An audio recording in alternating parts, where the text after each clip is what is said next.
আসসালামু আলাইকুম প্রিয় ভুক্তভোগী ভাইয়েরা, কেমন আছেন? আশা করি সকলে ভালো আছেন এবং সুস্থ আছে। যে যেখান থেকে আমার এই ভিডিওটি দেখছেন অবশ্যই আমার চ্যানেলটি সাবস্ক্রাইব করে দেবেন।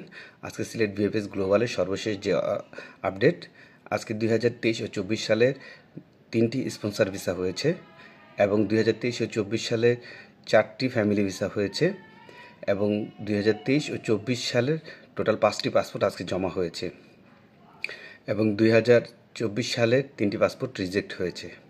এটা ছিল সিলেট বিএফএস গ্লোবালের আমার কাছে পাওয়া সর্বশেষ তথ্য। এখন ঢাকা বিএফএস গ্লোবালের সর্বশেষ আপডেটটি হচ্ছে, ঢাকা থেকে আজ 17টি ফ্যামিলি ভিসা হয়েছে এবং 2023 সালের 2টি ভিসা হয়েছে এবং 2024 সালের 7টি ভিসা হয়েছে এবং প্রায় 13টি পাসপোর্ট আজকে 2023-24 সালের মিলে রিজেক্ট হয়েছে।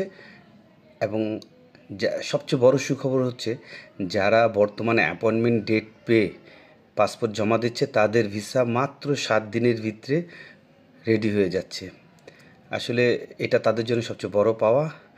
শুভকামনা রইল, যারা এখন অ্যাপয়েন্টমেন্ট ডেট পাবেন তারা খুব শীঘ্রই ভিসা পেয়ে যাবেন। ধন্যবাদ।